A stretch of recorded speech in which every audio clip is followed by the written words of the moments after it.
It's going to take the stairs back down to 2A. Geneva County shined last week. The return of Emmanuel Henderson. The Bulldogs beat Houston County 40-21. And tonight they took on GW Long, who hasn't lost since mid-September. Last year the Rebels took it to the Bulldogs, winning 41-7 at home. And now for this year's game, we're going to join a little over 7 minutes to go in the first quarter. Long quarterback Kobe Stringer sends it over the middle to Jakari Redding, who takes it in for the touchdown. Long strikes first, and Redding's going to celebrate with his teammates Brantley Rowland, and of course Stringer's going to come over. Yeah, we're up first. They head to the excited sideline. Redding is going to show some love to Jaden Jackson. The extra point is blocked, so it's 6-0 Rebels early on. Bulldogs get the ball back. Emmanuel Henderson is taken down by Stringer, but check this out. They pat each other on the back. Great sportsmanship, two great athletes. All right, Kobe Stringer on the carry now. He's going to take it pretty far, get a big gain before he's run out of bounds about the 28-yard line. A few plays later now, we're going to join back in. Hughes looks and finds, oh, there he goes. He's looking. He finds Blaine McDaniel, who dodges a tackle before he's pushed out of bounds about the 3. So long in scoring position, Jackson Chansey will just carry it right in for another Rebel touchdown. So they're hype about that one. And then they're going to go for 2. Hughes runs to his right, looks back left, sees Brant Brady in the end zone, and completes the 2-point conversion. So the Rebels are up early on, and they're going to take this one 49-20. GW Long stays in good playoff position. And, of course, we still have a lot of action to show you tonight. After the break, we head out to Wildcat Stadium. Enterprise hosting Jeff Davis in a 7A showdown. Stay with us.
You're watching The Extra Point on WDHN, sponsored by Good Morning Mattress Center.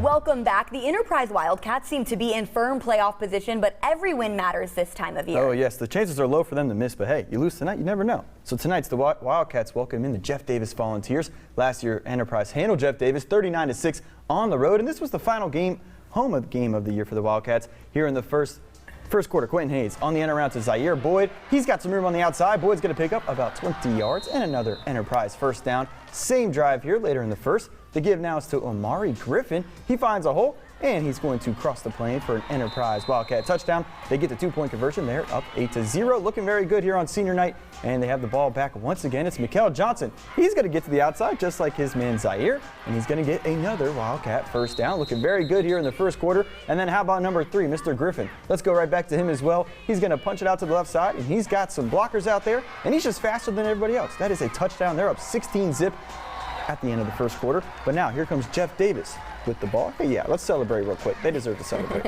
All right, here we go. So Jeff Davis with the ball, and they're going to make it a one-score game behind the backfield of Marceldrick Brown. He sprints to the end zone, gets to the pylon. Yes, sir, that is a touchdown, cutting the lead to 16-6. However, Enterprise goes on to win on senior night. It's a party. We had 100 points scored in this game, 60-40, Sylvie. Whoa. And we're going to stay in 7A. The Central Phoenix City Devils come to Circle City and take on the Dothan Wolves. And the Red Devils are sitting pretty at the top of 7A without a loss in the region. So would they extend that win streak tonight, or would the Wolves put an end to it? Well, let's see. Here come the Dothan Wolves looking to pick up a huge signature win on the season. Could they do it? First play of the game, Caleb Nix gets the snap, drops back, looks deep, throws a dime over the middle, and finds his man Tommy Griffin Jr. for a 58-yard touchdown. Central strikes first. First play of the game. Dothan's first drive now. Javier Jackson in the gun, takes the snap. He scrambles around. He's going to find Raymond Blackman underneath, and Blackman takes off up the field, has some daylight. There he's going, but eventually he gets caught and brought down on the 5-yard line. But a great gain for the Wolves. Now, is that drive going to stall? Yes, it will. But the Wolves, they'll come away with 3 beautiful field goals right down the middle. All right, still in the first, Nix takes the snap, looking like big bro, right? He rolls right. Woo! He's looking for an open man. He throws it up, and it's going to be Dexter McDaniel coming down with the grab and a touchdown for the Red Devils. Moving to the second quarter, Dothan smelling the end zone. Jackson stands in the pocket, throws to his right. It's going to be Blackman again, shaking defenders and gets in for the score. But Central was on fire in this one, and they beat Dothan 48-12. Well, moving down to the 5A Region 2, the Rehoboth Rebels took on the Headland Rams. And both of these teams are 2-6 on the season and are yet to have a region win, so a win tonight could definitely boost some morale out here in 5A. And it was a full house in Headland nonetheless at J.J. Yarborough Stadium. Early in the third, Headland's Jackson Williams is going to take the snap, and he's going to be taken down in the backfield by Rehoboth's Zachary Romero. Take that one for the sack there for Rehoboth. Williams back in the gun again. Number 3 takes the snap, but this time he gets the ball off, and he's going to throw right into the hands of Rehoboth's Devin Singletary. That's an NFL running back as well, that name. He's going to run it back, though, looking like a running back, all the way down into Headland's 5-yard line before. Oh, no. Did he get out of bounds? Yes, he did. Now Rehoboth sends 2 men in motion to the far side of the field. They're going to hand it off to Brandon Austin, who goes to that side of the field, and he trots in for a touchdown with the PAT.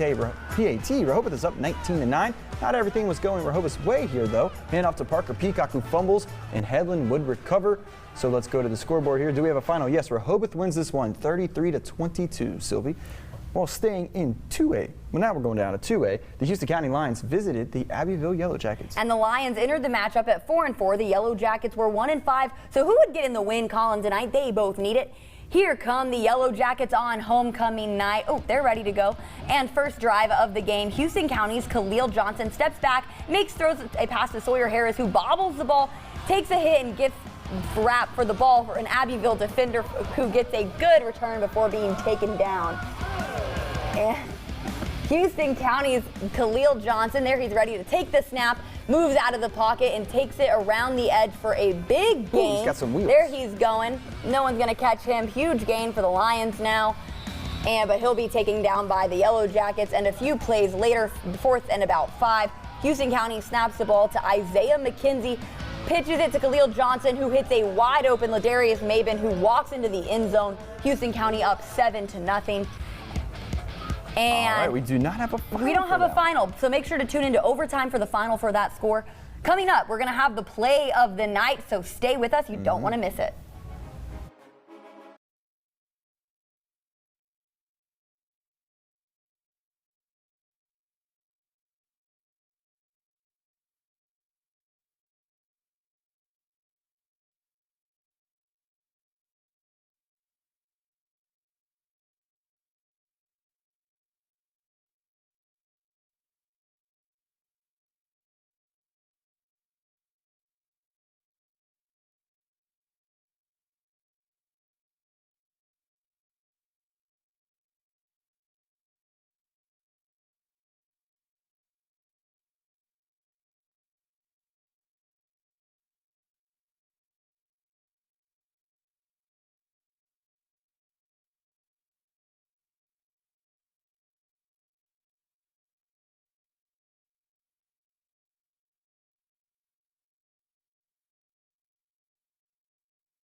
Play of the Night, sponsored by Lewis Smith Supply Company. And welcome back. You heard the man. It's time for our play of the night, Sylvie. For our first play of the night, we have Jalen Nobles. He's looking his absolute dime down the middle to Jonathan Taylor for a 62-yard touchdown to extend the Red Tops' lead over the Bobcats. And how about another play just like that? We're going to go to HA in Wicksburg here. Caden Mitchell looking like Patty Mahomes. I said it once before, and I'm saying it again. He's going to find his man Will Wells, and that is a 50-yard touchdown. Not 60, but 50. And those are your plays of the night. Sylvie? Awesome. Well, join us on WDHN's Facebook page right after this for the Extra Point Overtime. We'll have scores from around the Wiregrass, so you don't want to miss it. See you there. Thanks so much for watching. Again, we'll have so many scores and all the things. So Yes, join we us. can recap some of the region breakdown. Yes, of course. WDHN's Facebook page. See you then.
This is the Extra Point Overtime.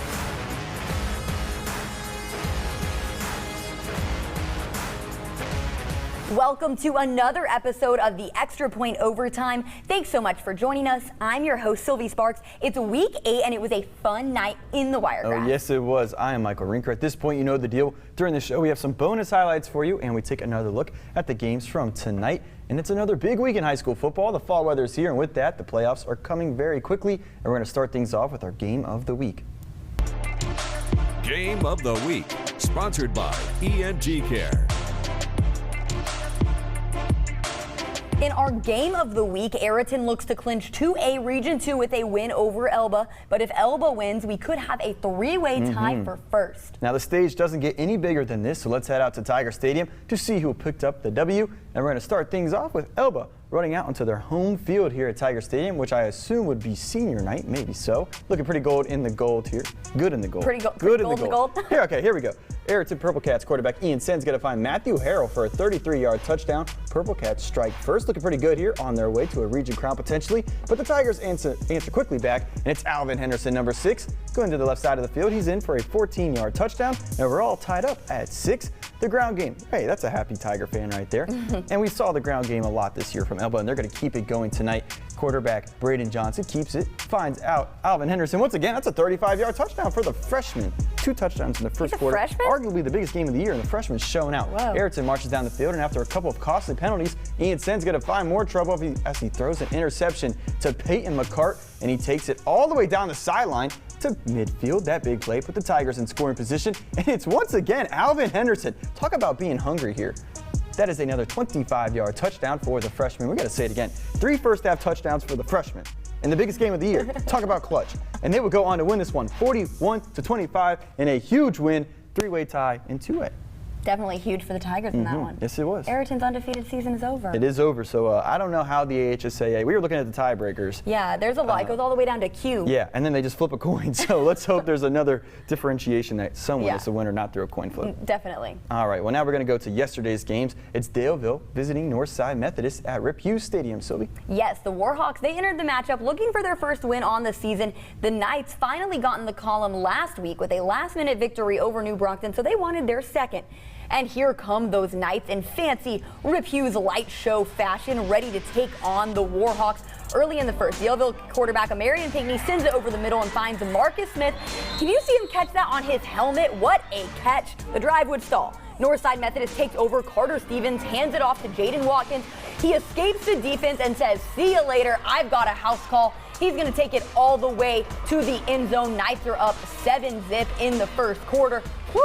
Oh, there's that light show again. They love to see that. Daleville's turn to respond. Pinckney rolls out right, ultimately calls his own number, and he's going to pick up a huge gain before he's brought down inside the 5 by some Knights defender right there.